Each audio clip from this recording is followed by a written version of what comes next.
हो सकता है में से बहुत ना गए हों, पर सुना सबने होगा। जब से भारत आजाद हुआ था, जम्मू कश्मीर के अंदर भारत की जो संविधान की किताब है वो लागू नहीं होती थी। उन्होंने अपनी सरकार बना रखी थी, उस सरकार के नियम चलते थे और उस सरकार को सरकार चलाने का पैसा हम सबके हिस्से का जाता था और वहां पर सारी चीजें मुफ्त थी। लेकिन वहां की सरकार भारत के कानून को नहीं मानती थी, क्योंकि वहां पर दो धारा थी, 370 और दूसरी 35A।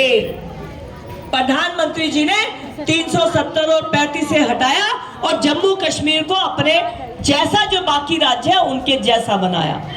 और बहनों, हम सब यहाँ बैठी हैं, कैसा लगे अगर हमारा पति कह दे तलाक तलाक तलाक और हमें घर से बाहर निकाल दे, कैसा लगता होगा?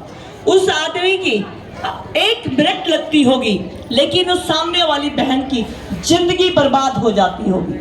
ये जो 3 तलाक का मुद्दा था, प्रधानमंत्री जी ने हर मुस्लिम महिला के जीवन से इस शब्द को निकाल दिया और ट्रिपल तलाक का मुद्दा खत्म कर दिया। अगर बहनों के लिए इतना सोचने वाला प्रधानमंत्री है, तो यहाँ से वहां तक मैं पूछना चाहती हूँ, हम मोदी जी के साथ हैं या नहीं है? हैं। तो अभी अगर हमें विकसित भारत देखना है, अगर भारत को आगे बढ़ते हुए देखना है, राम मंदिर जैसा बना था वैसे ही जो हमारे शेख UAE हमारी ये कंट्री है, अरब अमीरात, वहां पर शेख है, मुस्लिम्स है, वहां पर भी प्रधानमंत्री मंदिर का उद्घाटन करके आए हैं। ये मंदिर का उद्घाटन नहीं है, ये हमारी संस्कृति की पहचान है, ये हमारा सिर उठाकर चलने का एक मौका है। तो बहनों, आने वाले समय में अब चुनाव सिर के ऊपर है। आपको कोई ये कहे कि मैं आपको ये पेंशन दूंगा या ये काम दूंगा, कौन सा व्यक्ति बढ़िया है? पेंशन देने वाला, काम देने वाला? काम देने वाला। क्योंकि काम से हमें क्या आता है? विश्वास आता है।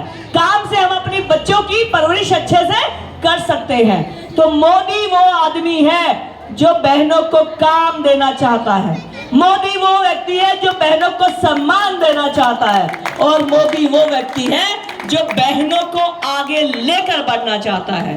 तो आप सब जब यहाँ पर हैं, इतनी सारी योजनाएं हैं, आज मैंने समय की कमी की वजह से आपको नहीं बताई, लेकिन ये जो ऑफिस खुला है, हमारे भाई प्रदीप जी और परवीन जी बैठेंगे तो आपको बताएंगे कि कितनी योजनाएं हैं। और जिस योजना के तहत यहाँ पर इस संस्था को खोला गया है, वो भी आदरणीय गृह मंत्री श्री अमित शाह जी चलाते हैं।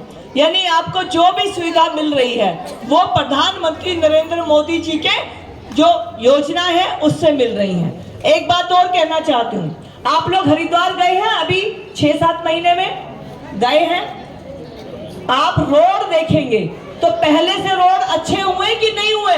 बहुत अच्छे हुए हैं। जब रोड अच्छे, हाईवे यूपी में जब आप जाते हैं तो नेशनल हाईवे के रोड पर चलते हैं, जब आप केदारनाथ बद्रीनाथ जाते हैं, ये रोड जब नेशनल हाईवे मोदी सरकार बना रही है तो ये सिर्फ रोड नहीं बन रहे, ये देश बन रहा है।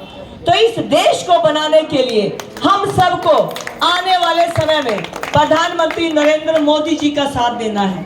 मैं यहाँ से आपकी वो सिपाही हूँ जो मेरे अपने साथियों के साथ मिलकर प्रधानमंत्री नरेंद्र मोदी जी का चेहरा हूँ। अगला जो वोट होगा वो जब आप फूल पर दबाएंगे तो उसके सामने चेहरा मेरा होगा, लेकिन वो वोट किसको जाएगी? प्रधानमंत्री नरेंद्र मोदी जी को। वो वोट जाएगी देश के विकास को, और वो वोट जाएगी महिलाओं के सम्मान को। तो अभी तारीख नहीं आई है वोट की, कब चुनाव होंगे, लेकिन जब भी चुनाव होंगे तो हम लोगों को कहां बटन दबाना है? कमल पे। कमल पर। कहां बटन दबाना है? कमल पर। तो एक बार मेरे साथ सब नारा लगाएंगे, जय सिया राम, जय सिया राम, जय सिया राम, जय सिया राम। अब की बार 400 पार, अब की बार 400 पार, अब की बार 400 पार, अब की बार 400 पार। बहुत बहुत धन्यवाद। नमस्कार। कमलजी सरावत, बहन कमलजी सरावत, बहन जी।